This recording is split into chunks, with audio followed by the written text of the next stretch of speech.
প্রত্যেক এসএলএসটি ক্যান্ডিডেটকে আমার চ্যানেলে স্বাগতম। এসএলএসটি পরীক্ষা সম্পর্কে তোমাদের আমি একটা কথা বলে নিতে চাই যে ঝড় আসার আগে মানুষ যেমন আগে থেকে প্রস্তুতি নিয়ে থাকে, তো আমাদের রাজ্যে 2016 সালে লাস্ট এসএসসি পরীক্ষা হয়েছিল, তারপর কিন্তু কোনো পরীক্ষা হয়নি। 2022 সালে আবার এসএসসি পরীক্ষার বিজ্ঞপ্তি আসতে চলেছে। তো তোমরা করে দাও, ঠিক আছে? ওয়েল প্রিপেয়ার হতে থাকো এখন থেকে। পরীক্ষা যবেই হোক না কেন, এখন থেকে পড়াশোনা নিয়মিত না করলে পরবর্তী সময় কিন্তু তোমাদের অনেক কঠিন হয়ে পড়বে ক্র্যাক করা এসএলএসটি। তো আজকে আমি যাই হোক শুরু করছি। পলিটিক্যাল সায়েন্স সাবজেক্টে গ্রুপ বি এর ফেডারালিজম ইন ইন্ডিয়া এই চ্যাপ্টারটি পড়াবো। তার আগে বলছি যে আমি গ্রুপ এ একসঙ্গে 3টে কোর্স আমি চালিয়ে যাব। গ্রুপ এ তোমাদেরকে ভিডিও দেব, গ্রুপ বি এর ভিডিও তো রানিং চলছে, তার সাথে সাথে ইম্পর্টেন্ট কোশ্চেন আনসার নিয়ে মডেল সেট বানাবো। 1000+ ইম্পর্টেন্ট মডেল কোশ্চেন তোমাদের সামনে আমি প্রোভাইড করব। ওকে, চলো আজকের ক্লাস হচ্ছে federalism in India. Introduction. Bharatvarsha কি যুক্তরাষ্ট্র না আধা যুক্তরাষ্ট্র? ভারতীয় যুক্তরাষ্ট্রের কিছু ফিচার্স, সারকারিয়া কমিশন, পুঞ্চি কমিশন, এবং এই চ্যাপ্টার থেকে ইম্পর্টেন্ট কিছু কোশ্চেন আনসার নিয়ে আলোচনা করব। ওকে, লেটস গো।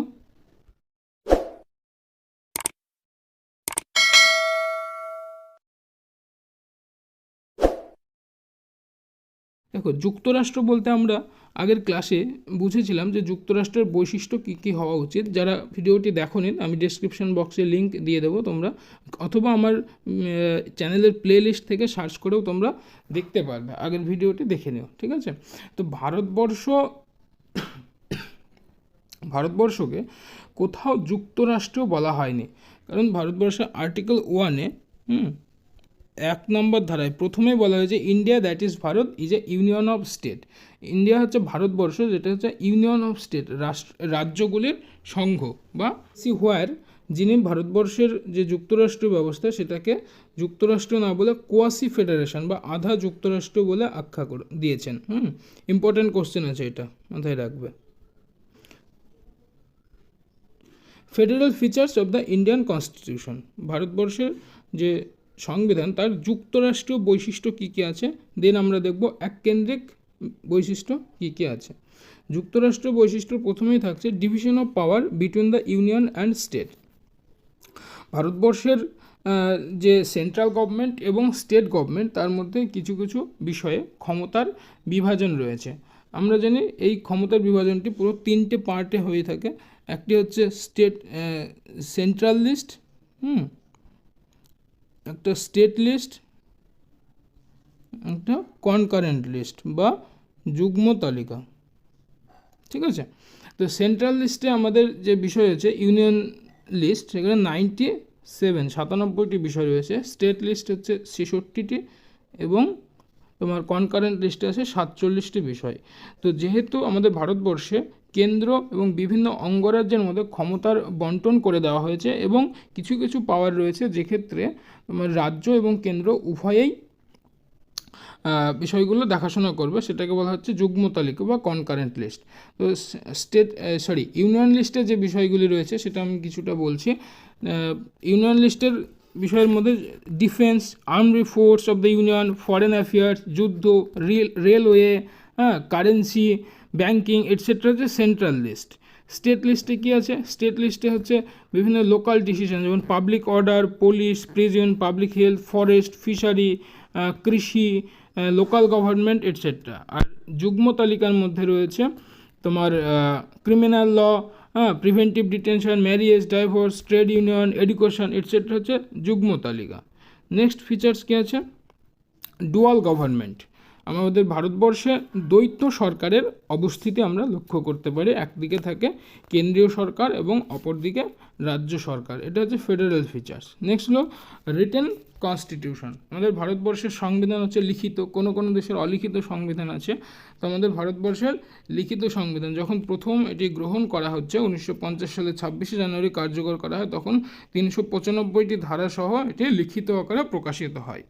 নেক্সট হচ্ছে রিজিডিটি অফ দ্য কনস্টিটিউশন, অর্থাৎ সংবিধানের কিছু কিছু কঠোরতা রয়েছে। যেমন আমাদের ভারতবর্ষের ক্ষেত্রে যদি কোনো বিষয় সংশোধন করতে হয় তাহলে ভারতবর্ষের সংবিধানের 368 নম্বর ধারা অনুসারে আর্টিকেল 368 এই ধারা অনুসারে সংবিধান সংশোধন করা যায়। তো তার আবার বিশেষ একটি পদ্ধতি আছে। প্রথমে কি হয়, ওই সংশোধনের প্রস্তাবটিকে তোমার পার্লামেন্টের যে দুটি কক্ষ আছে সেক্ষেত্রে পাস করাতে হয়, এবং কিসের ভিত্তিতে? Total membership of 2/3 majority of the members present and voting, উপস্থিত এবং ভোটদানকারী সদস্যের 2/3 সমর্থনে যদি এই বিলটি পাস হয় তবেই সেটি সংবিধান সংশোধন করা যায়। তাই বলা হচ্ছে rigidity of the constitution. Next হলো বাইক্যামেরাল ইউনিয়ন পার্লামেন্ট। আমাদের ভারতবর্ষে দ্বিকক্ষ বিশিষ্ট আইনসভা আছে। একটা কি আপার হাউস, যেটাকে বলা হচ্ছে রাজ্যসভা, লোয়ার হাউস যে বলা হচ্ছে লোকসভা। ঠিক আছে, দ্বিকক্ষ বিশিষ্ট আইনসভার উপস্থিতি আমরা লক্ষ্য করতে পারি। নেক্সট হলো supreme role of the supreme court, অর্থাৎ ভারতবর্ষের বিচার ব্যবস্থার জন্য একটি উচ্চ আদালত রয়েছে যেটাকে বলা হচ্ছে supreme court. Unitarian features of the Indian constitution, ভারতবর্ষের সংবিধানের এক কেন্দ্রিক বৈশিষ্ট্য কী আছে? প্রথম হচ্ছে সিঙ্গেল কনস্টিটিউশন, সমগ্র ভারতবর্ষের জন্য একটি মাত্র সংবিধান রয়েছে। সিঙ্গেল সিটিজেনশিপ, আমেরিকা যুক্তরাষ্ট্রে যেমন কি হয়, একজন নাগরিক যে রাজ্যে বসবাস করে সেই রাজ্যের একদিকে বাসিন্দা, অপরদিকে আমেরিকা যুক্তরাষ্ট্রের সে নাগরিকত্ব পায়, কিন্তু ভারতবর্ষ শুধুমাত্র এক নাগরিকত্বকে স্বীকৃতি দেওয়া হয়েছে, তাই এটাকে আধা যুক্তরাষ্ট্রীয় বলে অনেকে স্বীকৃতি দিয়েছে। কোঅপারেটিভ ফেডারেলিজম বা কেন্দ্র ও রাজ্যের মধ্যে সম্পর্ক সেটা আরও বৃদ্ধি করার কথা বলা হচ্ছে। The centre can reorganise the state, এক্ষেত্রে তোমার কোনো রাজ্যকে ভেঙে দিয়ে নতুন রাজ্য গঠন করা বা কোনো রাজ্যের সীমানা বৃদ্ধি করা বা হ্রাস করা, এই সমস্ত বিষয়গুলি কেন্দ্রের হাতে বরাদ্দ রয়েছে। সংবিধানের 3 নম্বর আর্টিকেল 3-এ বলা হচ্ছে কি, যে union government can change the boundaries of the state even without the consent of the concern state. কোনো যে 3 নম্বর ধারা অনুসারে কেন্দ্র সরকার কোনো রাজ্যের সীমানার কম বা বৃদ্ধি করতে পারে, হ্রাস বৃদ্ধি ঘটাতে পারে, যদিও এটা কি সেই সংশ্লিষ্ট রাজ্যের কোনো রকম সম্মতি ছাড়াই। ওকে, নেক্সট হচ্ছে সিঙ্গেল ইলেকশন কমিশন। আমাদের ভারতবর্ষে একটি মাত্র ইলেকশন কমিশন গঠন করা হয়েছে। সংসদের যে নির্বাচন হয়, এমনকি স্টেট লেজিসলেচার, রাজ্য আইনসভার যে নির্বাচন, অর্থাৎ লোকসভা, বিধানসভা, এই সমস্ত নির্বাচনের ক্ষেত্রে একটি মাত্র ইলেকশন কমিশন রয়েছে যেটি সেন্ট্রালে রয়েছে, সিঙ্গেল ইলেকশন কমিশন। নেক্সট হলো centre power two appoint and remove governor. প্রত্যেকটি রাজ্যে একজন করে রাজ্যপাল থাকে, তো সেই রাজ্যপালকে নিয়োগের ক্ষমতা এবং অপসারণের ক্ষমতা শুধুমাত্র কেন্দ্রীয় হাতে বরাদ্দ রয়েছে, তাই বলা হচ্ছে যে centre power two appoint and remove governor.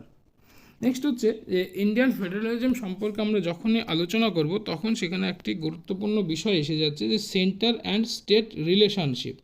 এই রিলেশনশিপের ক্ষেত্রে কতকগুলি কমিশন গঠন করা হয়েছিল, যার মধ্যে উল্লেখযোগ্য হচ্ছে সারকারিয়া কমিশন। প্রথম হচ্ছে সারকারিয়া কমিশন, যার জন্য গঠন করা হয় সেন্টার এবং স্টেট রিলেশন, অর্থাৎ কেন্দ্র রাজ্য সম্পর্কের জন্য এটি গঠন করা হয়েছিল। কত সালে? 1983 সালে। মেম্বার কে ছিল আর.এস. সারকারিয়া, যার নেতৃত্বে এই কমিশন গঠন করা হয়েছিল। তিনি একজন ভারতবর্ষের চিফ জাস্টিস ছিলেন একসময়। এছাড়া অন্যান্য মেম্বার যারা ছিলেন বি. শিবরামন, এস.আর. সেন, রামা সুব্রমণিয়া। এখান থেকে কোশ্চেন আসতে পারে। এই কমিশন তার রিপোর্ট সাবমিট করে 1987 সালে। দেখো 4 বছর পর রিপোর্ট সাবমিট করা হয়েছিল। যে সমস্ত সুপারিশগুলি করেছিল তার মধ্যে গুরুত্বপূর্ণ কয়েকটি সুপারিশ আমি এখানে বলবো, এখান থেকে কোশ্চেন আসার সম্ভাবনা আছে।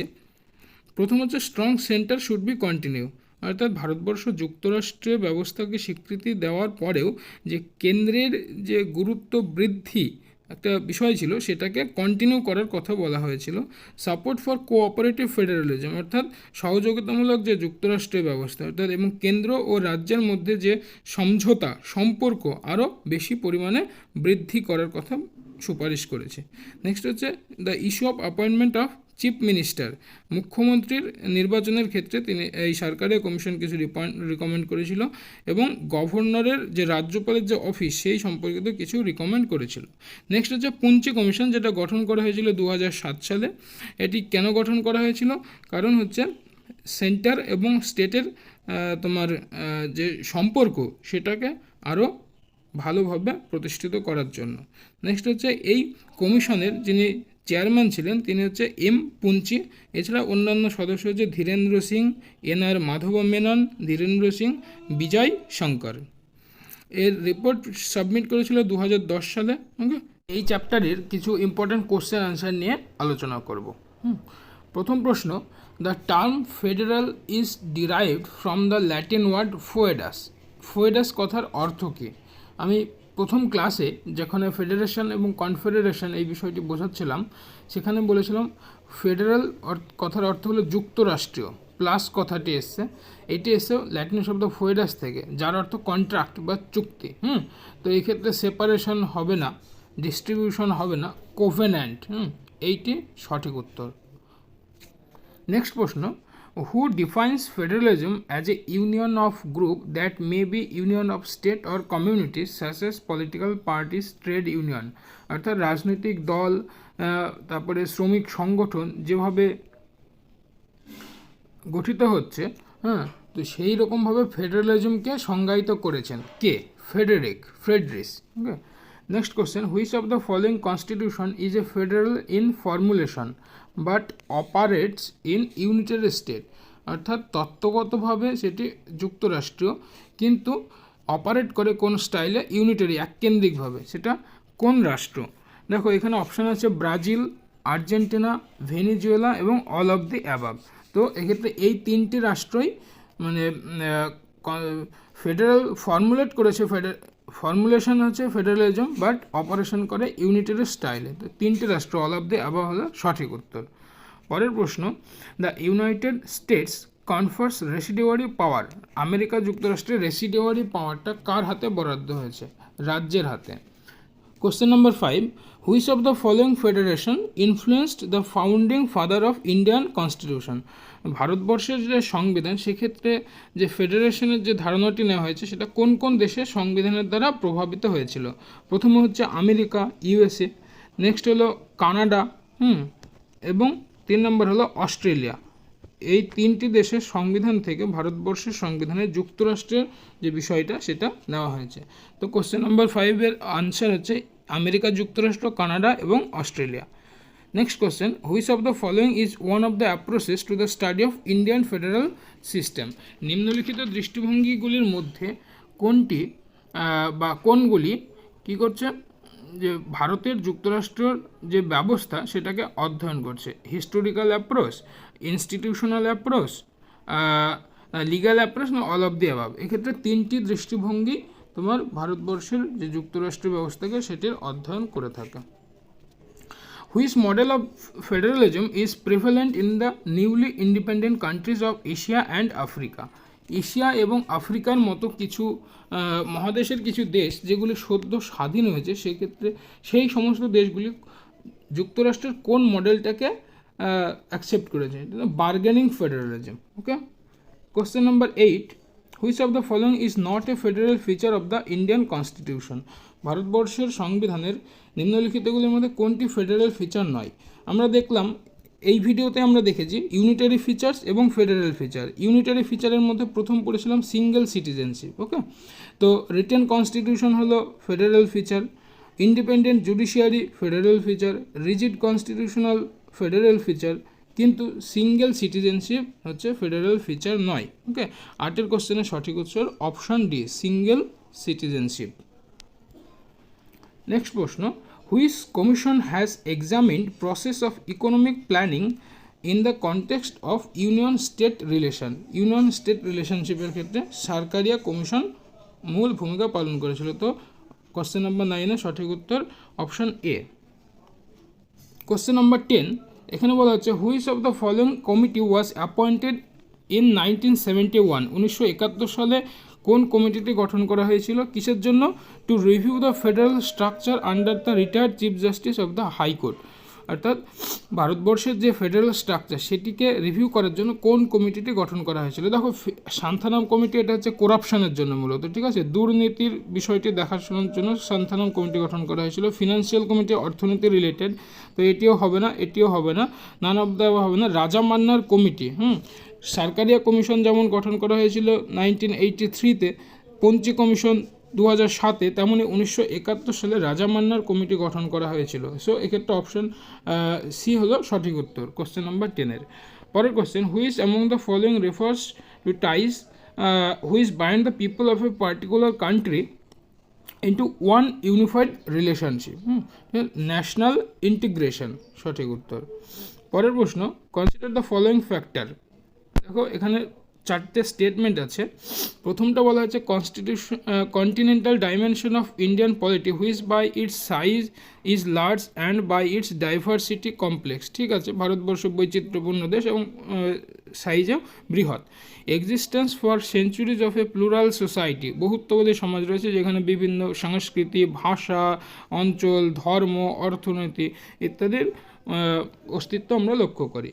নেক্সট হচ্ছে কি union type federal structure of government and administration. ঠিক আছে, question option 4 Democratic decentralisation involving participatory functional politics. ঠিক আছে, ডেমোক্রেটিক ডিসেন্ট্রালাইজেশন আছে। তো এই চারটে যে স্টেটমেন্ট আমরা এখানে পড়লাম, এই চারটে স্টেটমেন্ট থেকে বলা হচ্ছে যে which of the above emphasise the importance of the problem national integration. এই চারটের মধ্যে ন্যাশনাল ইন্টিগ্রেশনের প্রবলেম কোনটা? ন্যাশনাল ইন্টিগ্রেশন মানে জাতীয় ঐক্যবদ্ধতা। তো অঞ্চলগত বৈষম্য, ভাষাগত বৈষম্য, ডেমোক্রেটিক ডিসেন্ট্রালাইজেশন সবগুলোই হচ্ছে এর ন্যাশনাল ইন্টিগ্রেশনের ক্ষেত্রে যে প্রবলেম তার প্রতি গুরুত্ব দিচ্ছে। তো কোশ্চেন নাম্বার 12 সঠিক উত্তর অপশন 1, 2, 3, 4 চারটে স্টেটমেন্টই এক্ষেত্রে সঠিক। Next question, which of the following was the first linguistic state? প্রথম ভাষার ভিত্তিতে যে রাজ্য গঠন করা হয়েছিল 1953 সালে, সেটি কোনটি? এটি হচ্ছে অন্ধ্রপ্রদেশ। অন্ধ্রপ্রদেশ হচ্ছে সঠিক উত্তর। Next question, which of the following is a defined territorial unit including particular language, জাতি, ethnic group, tribe, particular social setting and cultural pattern, folk dance, music, folk arts, এই সমস্ত বিষয়গুলির যে যার দ্বারা সংজ্ঞায়িত করা হয় সেটাকে কি বলা হচ্ছে? Area, village, region, none of the above. Area দেখো একটা এলাকা, ভিলেজ মানে গ্রাম, কিন্তু যখন কোনো নির্দিষ্ট ভাষার ভিত্তিতে, জাতির ভিত্তিতে, উপজাতির ভিত্তিতে, সোশ্যাল সেটিংয়ের ভিত্তিতে, সংস্কৃতির ভিত্তিতে যদি কোনো কিছুকে সংজ্ঞায়িত করা যায় সেটাকে বলা হয় অঞ্চল বা রিজিয়ন। সো অপশন বি হলো সঠিক উত্তর। পরের প্রশ্ন, which of the following commission was appointed in 1953 in order to reorganise the state on linguistic ground? ভাষার ভিত্তিতে রাজ্য গঠন করার ব্যাপারে 1953 সালে একটা কমিশন গঠন করা হয়েছিল, যে কমিশনটার নাম হচ্ছে Fazal Ali commission. Option C. এখানে একটা লিস্ট আছে, এই লিস্টটি ম্যাচিং করতে হবে। দেখো প্রথমে বলা হচ্ছে চারটে পলিটিক্যাল পার্টির নাম আছে এখানে, ঠিক আছে, চারটে political party: national conference, Telugu Deschamps, Assam গণপরিষদ, ডিএমকে। দেখো আসাম গণপরিষদ মানে নিশ্চয়ই আসামের সাথে সম্পর্কিত, তাহলে সিএরটা হবে 1। এডিএমকে অ্যান্ড এআইএডিএমকে, এটা হচ্ছে তামিলনাড়ু। তেলেগু দেশম অন্ধ্রপ্রদেশ, আর ন্যাশনাল কনফারেন্স হচ্ছে কাশ্মীর। তাহলে এখানে কি দাঁড়ালো? এরটা হবে 3, বিএরটা 4, এরটা 3, বিএরটা 4, দেখি আমরা কোনটাতে আছে। এরটা 3, বিএরটা 4 হচ্ছে তোমার option C, A3, B4, C1, D2। So option C হলো সঠিক উত্তর। 17 নম্বর প্রশ্ন, এখানে বলা হচ্ছে dash led to the centralization of political decision or the unbalanced progress of different parts with the same state? একই রাজ্যে যখন কোনো রাজনৈতিক সিদ্ধান্ত গ্রহণের ক্ষেত্রে সেন্ট্রালাইজেশনের প্রসেস গ্রহণ করা হয় সেটাকে কি বলা হয়? সেটাকে বলা হচ্ছে রিজিওনালিজম বা আঞ্চলিকতাবাদ। পরের প্রশ্ন, which of the following articles of the constitution says that India, that is Bharat, shall be union of state? আজকের ভিডিওর প্রথমেই আমি এইটা দিয়ে শুরু করেছিলাম যে ইন্ডিয়া এটা হচ্ছে ভারতবর্ষ, যেটাকে নাইদার ফেডারেশন, এটাকে বলা হচ্ছে ইউনিয়ন স্টেট, অর্থাৎ রাজ্যগুলির সংঘবদ্ধ বা সংঘ। এটা কত নম্বর ধারায় উল্লেখ আছে? 1 নম্বর ধারায়। ভারতবর্ষের সংবিধান প্রথম ধারাতেই বলা হয়েছে India, that is Bharat, shall be union of state. Clear? Question number 19. Who among the following describe the Indian Constitution as quasi-federal? ভারতবর্ষকে আধা যুক্তরাষ্ট্র হিসেবে স্বীকৃতি দিয়েছেন KC Wheare. Okay, next and last question. In which of the following countries the boundaries of the state cannot be changed without the consent of the state legislature concerned? কোন নিম্নলিখিত দেশগুলির মধ্যে কোন দেশে রাজ্যের সম্মতি ছাড়া রাজ্যের সীমানা পরিবর্তন করা যায় না, হ্রাস বা বৃদ্ধি করা যায় না? ভারতবর্ষে যায়, এটা আমরা দেখেছি। তো ইউএসএতেও যায় না, সুইজারল্যান্ডে যায় না, অস্ট্রেলিয়াতেও যায় না। তো অল অফ দি অ্যাবাভ, এই 3টে রাষ্ট্রেই এটা কখনোই করা যায় না। So option D is the right answer. Okay, thank you.